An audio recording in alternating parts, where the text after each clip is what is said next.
Assalamualaikum warahmatullahi wabarakatuh. Salam sejahtera untuk kita semua. Dalam video kali ini tuh saya ingin menceritakan tentang pengalaman saya jalan dengan anak mantu dan cucu saya dari Jakarta ke Solo. Dari Solo pulangnya kami mampir ke Salatiga. Dari Salatiga langsung ke Jakarta, dan ada beberapa tempat wisata maupun tempat kulineran yang coba kami datangi. Nah, seperti apa? Ikuti terus dalam video ini. Tapi sebelumnya jangan lupa untuk di like, share, comment, and subscribe. Bagi yang belum subscribe, segera subscribe untuk terus terupdate dengan video pendidikan dan anak.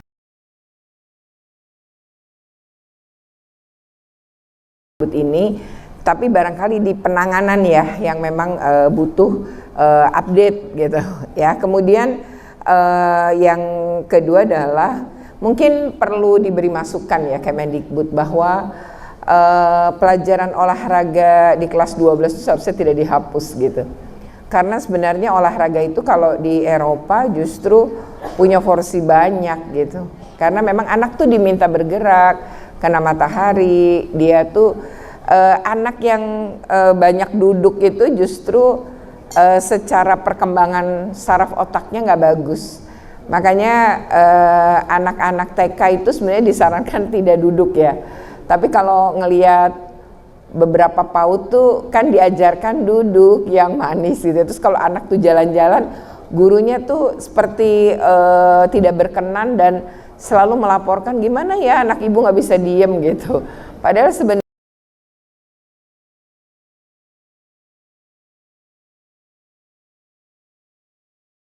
Agatha ya, dan di situ si pemiliknya juga menjadi penjaga dari toko ini dan sangat ramah ya, dan itu saya bisa mencoba banyak pakaian gitu, bahkan dia juga menawarkan kalau memang saya tertarik dan punya model ya beli aja bahannya nanti dijahitin. Lalu saya tanya berapa harga jahitannya, 100.000. Ya ampun, di zaman sekarang harga jahit 100.000, dan kalau nanti mau dikirim ke tempat saya di Jakarta saya hanya kena cas antara 7.000 sampai 10.000 saja. Kan murah banget gitu ya. Jadi akhirnya saya mencoba untuk membeli, dan saya membeli beberapa mulai dari daster, kemudian juga baju ya yang saya pakai saat ini. Nah, saya kemudian membeli ya beberapa mulai dari pakaian yang sekarang saya pakai, kemudian saya juga membeli bahan, saya juga jahitin 2 gitu ya. Saya minta dalam bentuk nanti tuh seperti blazer bentuknya dan akan dikirim ke tempat saya, dan saya minta dikasih dalaman gitu, dan juga saya minta untuk ditambahin bahan lurik gitu ya. Nanti seperti apa saya nggak tahu nih jadinya, karena waktunya adalah 2 minggu sejak saya pesan. Tapi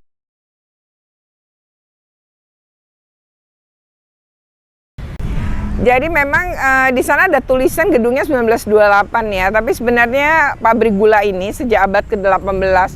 Jadi di sini tertulisnya 1861.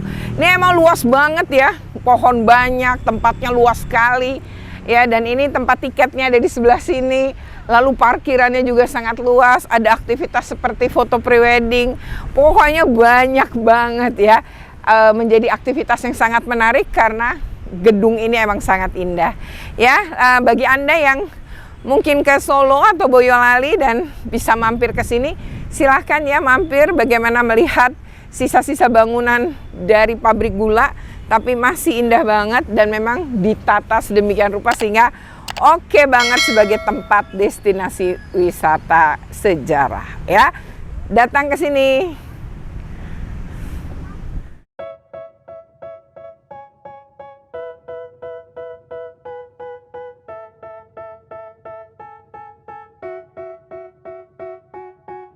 They tell me that I'm never gonna make it.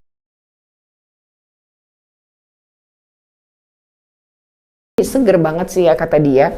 Kemudian ada nasi goreng, tapi yang penting nih yang telonya ya, yaitu singkongnya. Karena bahasa Jawa telo itu artinya singkong. Nah di situ tuh saya menemukan rasa yang luar biasa itu pada singkong Thailand ya. Jadi aduh empuk, enak, manis juga nggak terlalu, tapi ya ampun empuk dan enak, renyahnya luar biasa. Lalu juga kita memesan yang digoreng tapi dikasih keju, itu juga rasanya enak banget gitu ya.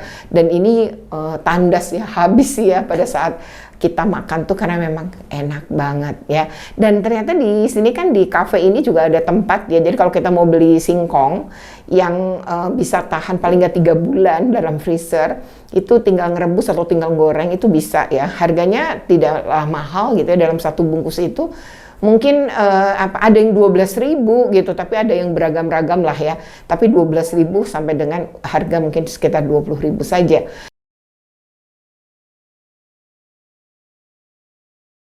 Ada sih yang ngatur ya tukang parkirnya. Dan langsung memesan sate, kita pesan apa namanya, pakai ketupat ya atau lontong, kemudian sate ayam kita rasakan, sate kambing juga kita pesen ya, dan satu lagi adalah sate yang campur seperti apa ya, dan termasuk cepat sih ya.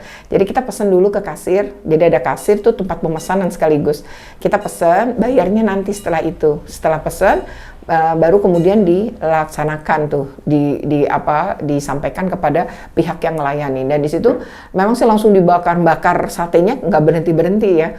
Jadi bakar terus karena orang datang terus. Nah, lalu bumbunya nih istimewa. Jadi kacangnya itu emang berbeda, dan rasanya ini memang saya sampai bingung ini rasa apa ya, tapi kok enak banget gitu ya. Jadi bumbu kacangnya itu memang enak banget. Kita tidak menemukan bumbu kayak kecap gitu, tapi semuanya adalah bumbu kacang, tapi rasanya enak banget. Dan ini kayaknya legend ya, karena orang-orang itu rata-rata berplat mobil B itu ikut makan di sini. Nah, jika Anda ke Kota Salatiga, jangan lupa mampir ya di Sate Solo Salatiga ini yang letaknya betul-betul di tengah kota.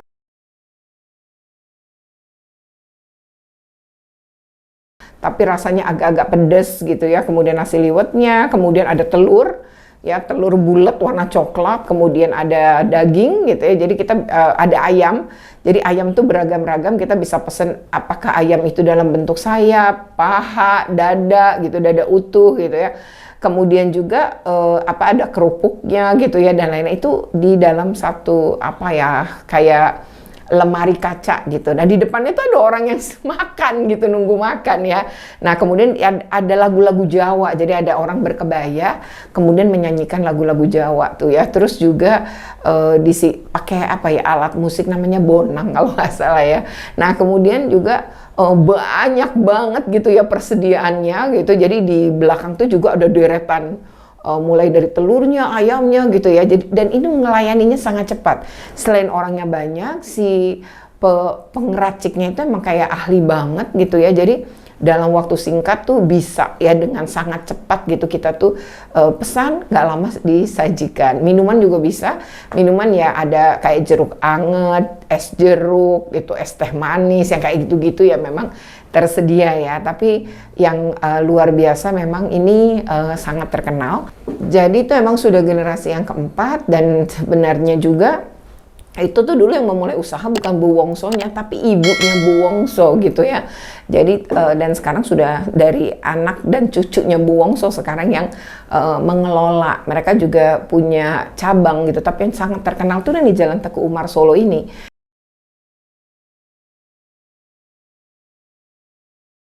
Rest area 366B ini yang merupakan cagar budaya yang dulunya adalah pabrik gula ya. Emang tempatnya indah banget, dan itu orang datang ke sini tuh bukan sekedar layah-layah istirahat, tapi juga menikmati cagar budaya ini yang emang bagus banget ya. Dan saat saya datang gitu ya, berapa kali ya, kalau nggak salah sih sejak ada tuh sekitar 3 kali saya mampir ke rest area ini, termasuk yang terakhir itu ya ketiga kalinya.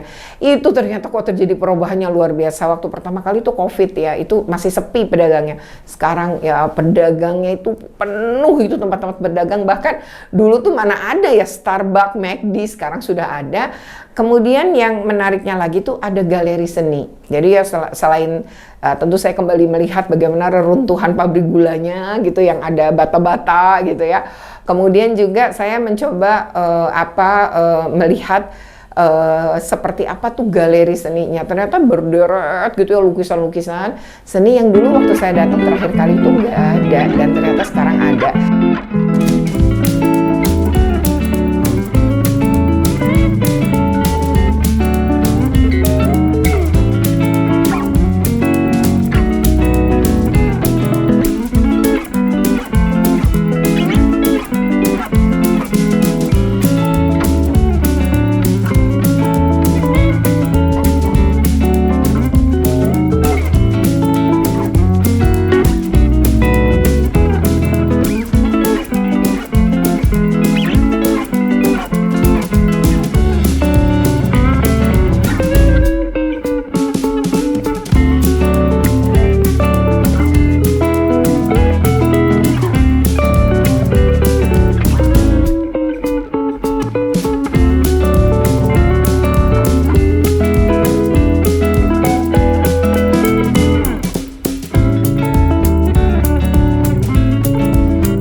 Ini mah bukan meninggalnya. Oh iya.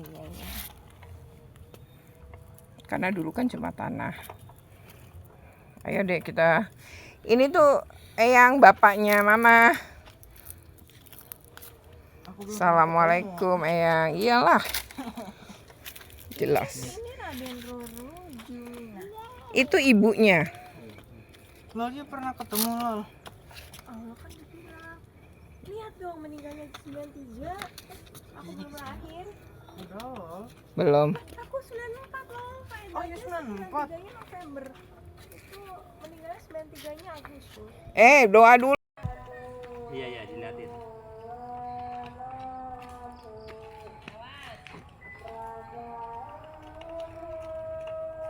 Takutnya enggak. Iya, yuk masuk yuk. Masuk mobil yuk. Mobil yuk. Kakinya dibersihin dulu ya, baju ya lah. Lo ini hutan lo.